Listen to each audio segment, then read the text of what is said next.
Hello guys, आज हम discuss करेंगे क्लास 12th इंग्लिश विस्टास के important short answer type questions जो एग्जाम पॉइंट ऑफ व्यू से बहुत अधिक इंपॉर्टेंट हैं। अगर मैं फ्लेमिंगो की बात करूं तो इम्पोर्टेंट क्वेश्चन की सीरीज़ मैंने पहले ही डाल दी है और इसको डिस्क्रिप्शन बॉक्स में डाल दिया जाएगा, short answer and long answers both. और ये टॉप 20 क्वेश्चंस हैं जो बहुत इंपॉर्टेंट हैं और एग्जाम से पहले इनको आप तैयार करें। चलिए स्टार्ट करते हैं टाइम ना वेस्ट करते हुए। तो पहला क्वेश्चन है, why could Charlie never again find the third level. Charlie को दोबारा थर्ड लेवल क्यों नहीं मिला? Charlie could never find again, Charlie को कभी दोबारा थर्ड लेवल नहीं मिला because third level was his only imagination, क्योंकि थर्ड लेवल केवल एक कल्पना में था, हकीकत में नहीं था। Question number second, what did Sam write in his letter to Charlie. Sam ने चार्ली के लिए पत्र में क्या लिखा था? Answer, Sam claim that, Sam ने दावा किया that he had found the third level, कि उसे थर्ड लेवल मिल गया है। रिगार्डिंग गेल्सवर्ग के रिगार्डिंग इट स्टेटेड दैट, वह बताया उसने that it was romantic in nice city, कि ये क्या है, एक रोमांटिक और नाइस सिटी थी। चार्ली वाज एडवाइज, चार्ली ने सलाह दी उसे to keep on looking for the third level, कि थर्ड लेवल को वो तलाशता रहे। Question number third, what was the third level, where was it situated. Third level कहाँ था और ये कहाँ स्थित था? The third level was N imagination of Charlie. Third level Charlie की केवल इमेजिनेशन थी, because it was not present in reality, क्योंकि ये वास्तव में उपस्थित थी ही नहीं। बट चार्ली क्लेम दैट, लेकिन चार्ली ने दावा किया था दैट इट वाज प्रेजेंट, कि ये है। अकॉर्डिंग टू चार्ली, चार्ली के अनुसार the third level was at grand central station New York.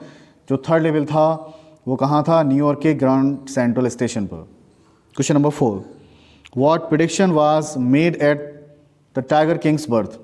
Tiger king के जन्म पर क्या भविष्यवाणी की गई थी? Answer, at the tiger Kings birth, tiger king के जन्म पर रॉयल एस्ट्रोलॉजर्स, जो शाही ज्योतिषी थे, उन्होंने भविष्यवाणी की थी दैट कि he would grow up a great warrior, कि वह बहुत बड़ा वॉरियर बनेगा, हीरो बनेगा, चैंपियन बनेगा।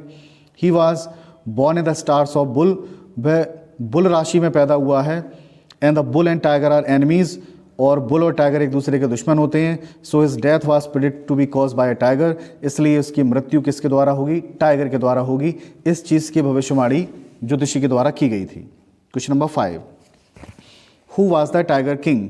टाइगर किंग कौन था? And how was he named so, और उसका ये नाम क्यों पड़ा था? The maharaja of Pratibandapuram is known as the tiger king. Pratibandapuram के जो महाराजा थे उन्हें टाइगर किंग के नाम से जाना जाता है।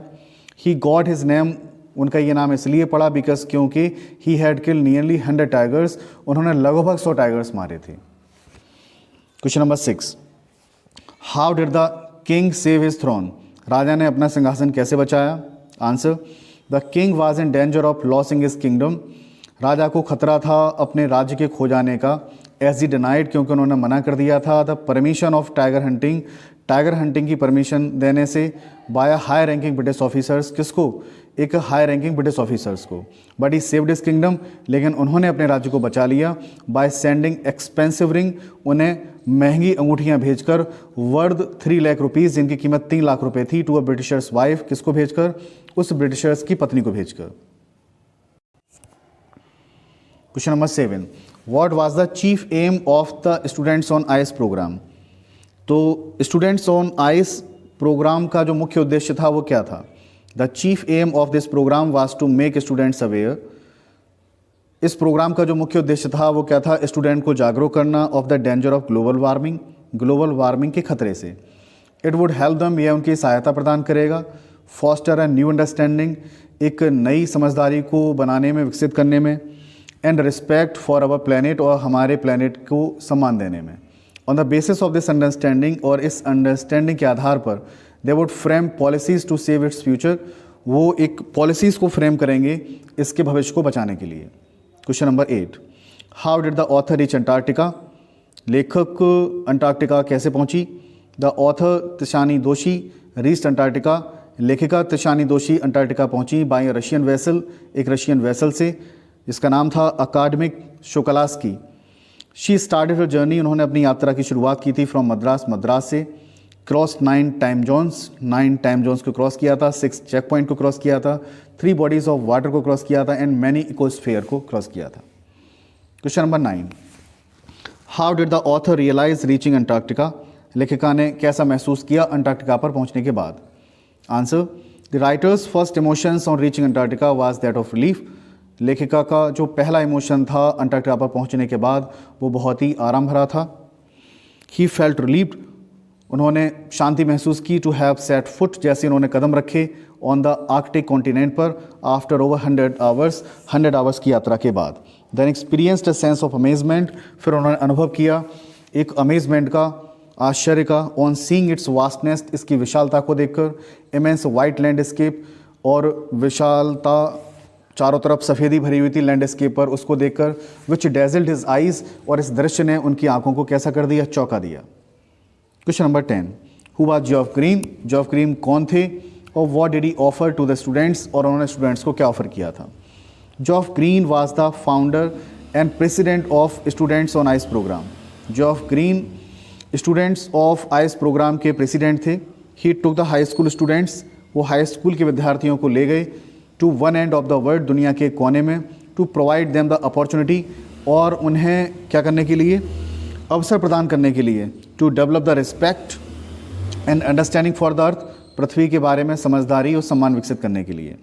ही wanted them to make future policies makers, और वह उन्हें फ्यूचर पॉलिसी मेकर बनाना चाहते थे। Question number 11, what was Sadao, why was Sadao sent to America, Sadao को अमेरिका क्यों भेज दिया गया। Sadao Hoki went to America, Sadao Hoki America गए थे टू स्टडी सर्जरी, सर्जरी का अध्ययन करने के लिए, एंड मेडिसिन्स का अध्ययन करने के लिए, as it was wish of his father, क्योंकि ये उनके पिता की इच्छा थी। His experience of living in America was not very good, और अमेरिका में रहने का जो अनुभव था उनका बहुत अधिक अच्छा नहीं था। But he was grateful to have some good professors, लेकिन वह बहुत अधिक कृतज्ञ थे कुछ गुड प्रोफेसर्स के, who taught them so well, जिन्होंने उन्हें बहुत ही अच्छे से पढ़ाया। हु वाज हाना, हाना कौन थी। How did she meet Sadao, और वह सदाव से कैसे मिली। Sadao and Hana first met each other at an American professor's house, Sadao और हाना अमेरिकन प्रोफेसर के घर पर एक दूसरे से मिले थे। But he had waited to fall in love with her, और उसने इंतजार किया था प्रेम में पड़ने का उनसे, कब तक। He was sure she was Japanese, जब तक कि उसे ये श्योर नहीं हो गया था कि ये जैपनीज़ है। His fathers would not have accepted, उनके पिता उन्हें स्वीकार नहीं करेंगे इन द फैमिली में, unless she had been pure in her race, जब तक कि वो उन्हीं की ही जाति की ना हो तब तक। Question number 13, what secret plan did the general have, क्या सीक्रेट प्लान था जनरल का अबाउट द अमेरिकन सेलर, उस अमेरिकन सेलर के बारे में, staying under the care of doctor सदाव, जो डॉक्टर सदाव के अंडर केयर में था और क्या रुका हुआ था। Answer, the general told Sadao, general ने सदाव को बताया that the best thing would be, सबसे अच्छी चीज़ होगी, to quietly kill the soldiers, कि उस सैनिक को चुपचाप मार दिया जाए। ही टोल्ड सदाव, उसने सदाव से कहा, he would send his personal Assassin's, कि वह अपने व्यक्तिगत कत्ल करने वालों को भेजेगा, टू किल द सोल्जर्स, उस सोल्जर को मारने के लिए, टू सदाव हाउस, सदाव के घर पर। Question number 14, what prompted doctor Sadao to save the man's life, किस चीज़ ने डॉक्टर सदाव को प्रॉम्प्ट किया to save the man's life, उस व्यक्ति के जीवन को बचाने के लिए। डेडिकेशन टू हिज प्रोफेशन, अपने व्यवसाय के प्रति लगाव, डेडिकेशन समर्पण ने प्रॉम्प्ट, उसको प्रॉम्प्ट किया सदाव को, to save the man's life, उस व्यक्ति के जीवन को बचाने के लिए। Though he belong to enemies country, यद्यपि वो एक दुश्मन कंट्री से बिलोंग करता था। Question number 15, how does Jo respond to his father's story telling, Jo कैसे रिस्पॉन्ड करती है जो पिता उसकी कहानी सुनाते हैं। Her responses to the stories were a curious mixture, उसका जो जवाब होता था स्टोरीज़ के लिए एक उत्सुकता भरा मिक्सचर होता था ऑफ इमोशंस, भावनाओं का। कॉट इन द रिकॉग्निशन, जो जाना जाता था, फंसा होता था किसमें, रिकॉग्निशन ऑफ द नॉन, जो चीज़ें वो जानती है उन चीज़ों को लेकर, एंड ईगरनेस और उत्सुकता को लेकर, टू एक्सप्लोर द अननोन, और जिससे कि वो खोज करे नई चीज़ों के एस्पेक्ट को। Woven in the basic tale, जो बेसिक टेल में उलझी होती थी बाय हर फादर, उसके पिता के द्वारा। Question number 16, why did Roger Skunk's mother go to the wizard, Roger Skunk की माँ जो है विजार्ड के पास क्यों गई। Roger Skunk's mommy was very enraged, Roger Skunk की जो मम्मी थी वो गुस्से में आ गई at the changes made in the smell of skunk, क्योंकि स्कंक की जो स्मेल थी वो चेंज कर दी गई थी। शी टुक एन अम्ब्रेला, उन्होंने अपना छाता उठाया इन हर हैंड, अपने हाथ में, and went to see the wizard, और विजार्ड से मिलने के लिए गई। She hit the wizard right over his head, और उन्होंने तुरंत जाकर विजार्ड के सिर पर वो छाता दे मारा। ही चेंज रोजर स्कंक, उसने चेंज कर दी रोजर स्कंक की स्मेल को इनटू द फुल स्मेल, वो पुरानी भद्दी स्मेल को में। ना Roger Skunk had no smell, अब रोजर स्कंक के अंदर कोई स्मेल नहीं थी गुलाब की, रोजेस की।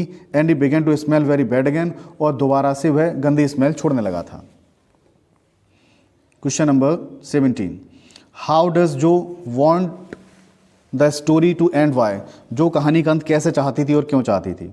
Answer, Jo refuse to accept the end, Jo कहानी का अंत स्वीकार करने के लिए एग्री नहीं थी। Way Roger Skunk's mother hit, जहां रोजर स्कंक की माँ विजार्ड को मारती हैं। That too without being hit back, और वो चाहती थी कि वापस जो विजार्ड है उसकी मम्मी को मारे। She wanted the story to end, वह चाहती थी कि कहानी का अंत इस तरीके से, with the wizard hitting back, कि विजार्ड दोबारा से हिट करे उसकी माँ को, मदर स्कंक को, विद इस मैजिक वॉन्ड, अपनी जादुई छड़ी से।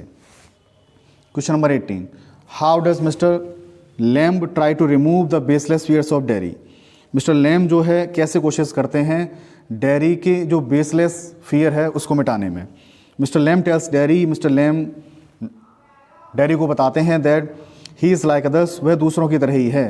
ही हैज़ 2 आइज़, उसके 2 आँखें हैं, 2 ईयर्स, 2 कान हैं, 2 लेग्स, 2 टांगें हैं, 2 आर्म्स, 2 भुजाएं हैं, ब्रेन है, टंग है। ही कैन डू, वह कर सकता है और अचीव पा सकता है व्हाट एवर ही लाइक, जो कुछ भी वह करना चाहता है। इन दिस वे, इस तरीके से mister Lamb tries to remove the baseless fears of Derry, mister Lamb कोशिश करते हैं डेरी के बेसलेस डर को मिटाने में। Question number 19, who was Claire, Claire कौन थी? Why was Jack worried about her, और जैक उसके बारे में चिंतित क्यों था?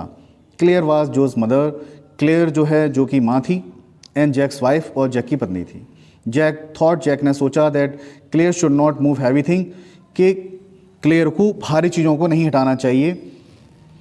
ही वॉज वरीड, वह चिंतित था, because she was 6 month pregnant, क्योंकि वह 6 महीने की प्रेगनेंट थी। Question number 20, why was dairy impressed by mister Lamb, Derry को कैसे इम्प्रेस किया गया मिस्टर लैम्ब के द्वारा? Answer, mister Lamb's positive attitude, mister lamb का जो पॉजिटिव एटीट्यूड था टुवार्ड्स लाइफ, जीवन के प्रति, हिज वे ऑफ लिविंग, और उसका जीने का तरीका, हिज ऑप्टिमिस्टिक कैरेक्टर, उसका आशावादी चरित्र, फ्रेंडली बिहेवियर, ठीक है, दोस्ताना व्यवहार, एंड फाइनली, और अंततः, he wanted to live his life to the fullest, वह अपने जीवन को पूरी तरीके से जीना चाहता था। दीज आर द क्वालिटीज़, ये सारी क्वालिटीज़ थी ऑफ मिस्टर लैम्ब की, दैट अट्रैक्टेड डेरी, जिसने डेरी को अट्रैक्ट किया टुवार्ड्स हिम, उसकी ओर। तो ये शॉर्ट आंसर टाइप क्वेश्चंस थे, लॉन्ग आंसर टाइप क्वेश्चंस भी डाल दिए जाएंगे। और इसी तरीके से जो इंग्लिश का जो सेक्शन था वो हमारा कवर हुआ। और आप तैयारी करते रहें, हमारे चैनल से जुड़े रहें, और भी इंपॉर्टेंट इन्फॉर्मेशन हम एग्ज़ाम से पहले आपको देते रहेंगे। Thank you very much guys.